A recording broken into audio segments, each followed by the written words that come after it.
Steve asked me to show you a few of the things we're working on here in the research and development field. This is a cross between a cherry and a plum. The fruit is more like a cherry. It's round, like a large cherry. This one here has a very, very sweet red flesh. I would say it's probably the size of a plum. In terms of the look of the bush at this time of year, the fruit has already been harvested. We're near the end of August. You'll notice the foliage has not been attacked by any disease. We like it for that reason. Most of our plums that we imported from Europe and most of the new ones that we're selling these days in the nursery trade are quite susceptible to a disease called black knot. This one has none. So I'll show you some of the others now, other than the cherry plum. So we'll proceed over here.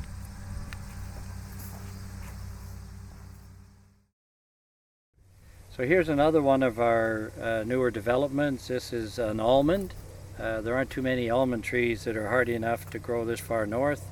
This is one of the very few that has made it through some pretty tough winters for us.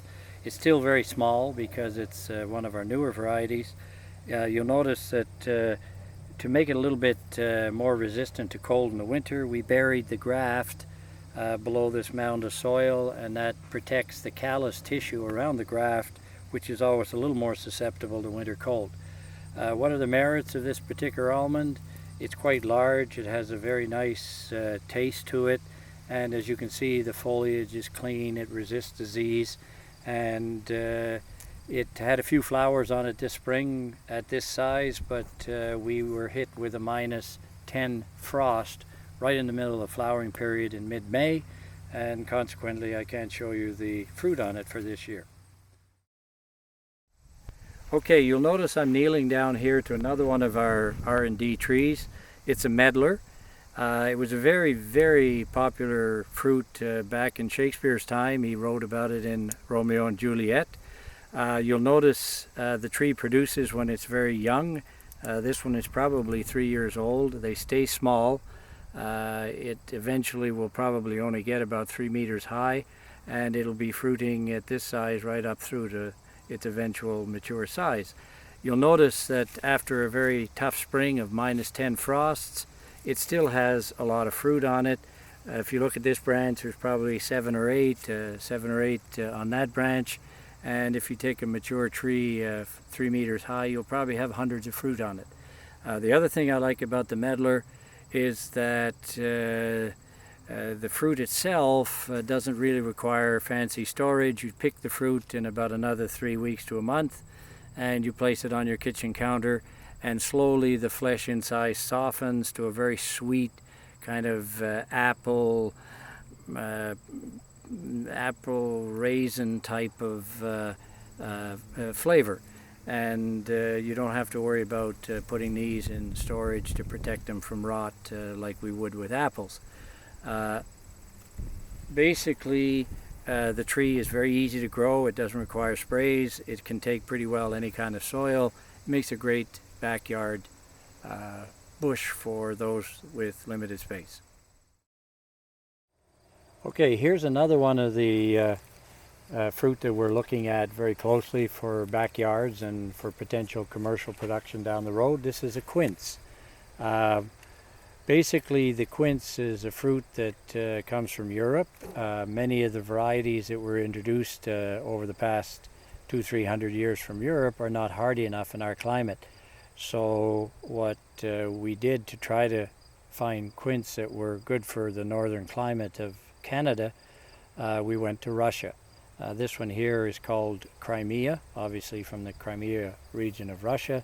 It's made it through 3 or 4 very tough winters that we've had in the last 3 years, and you'll see here that there's some very nice fruit forming, perhaps much less crop than we'd normally have because, as I mentioned in some of our other videos, we had a -10 frost while actually a freeze. -10 is a freeze, it's not even considered a frost, and the blossoms got hit by that terrible cold weather, yet there was enough that some of the fruit set. One thing you'll notice about the fruit is that it's very clean. There's absolutely no insect damage. The tree itself is very disease resistant. We think some of the natural genetics protect the quince, but we also think that it might be because we have a row of absinthe here behind us, which is very good at repelling a wide variety of insects. We like this tree for backyards because, again, it fruits when the tree is very small. It has a very kind of gnarled branch system that's very attractive. Many times we select trees based on their ornamental value. Well, this one is very ornamental in the spring with its large white flower clusters.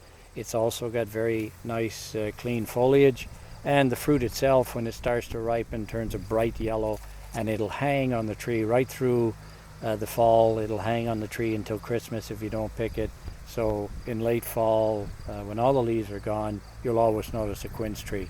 This and a persimmons do that, which we will look at a little later.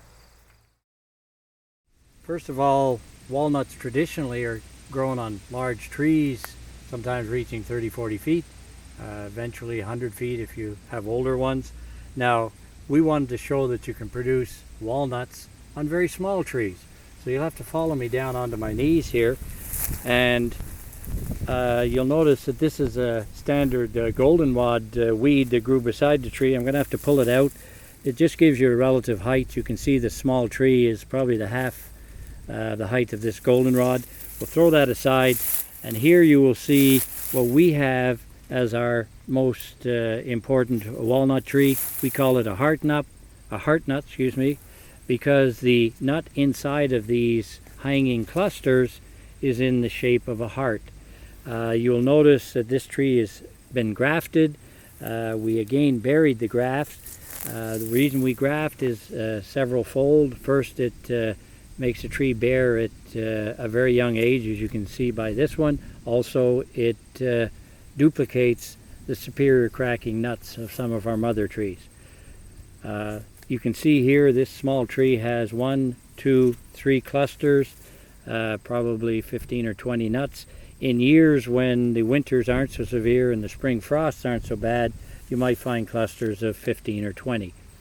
That's just an example of how we take trees and modify them to smaller spaces and quicker production. Okay, here's another one of the trees that I'd like to talk about. Also, we not only look at fruit that kind of was popularized in Europe or United States, we also look at native Canadian fruit, and this is an example of it. This is the pawpaw. We used to have large areas of Ontario and even some regions in Quebec that the native population used to harvest the fruit and found it to be very delicious, and we've now started looking into finding really good tasting varieties of these pawpaws. You'll notice that I'm sitting on some wood chips.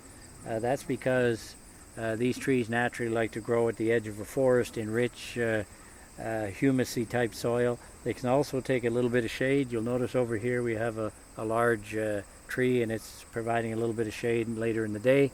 The reason we like the pawpaws is that first of all, the fruit is delicious. It tastes a lot like a banana. It's kind of a custardy fruit inside. Also, it's very, very resistant to disease. You look at the foliage on this tree here. It's absolutely spotless. They never get attacked by anything. They stay small. They're easy to grow in northern climates. In fact, even the plant itself has insecticidal qualities. And all of those reasons we like it as a backyard tree, and we think down the line it could have commercial potential.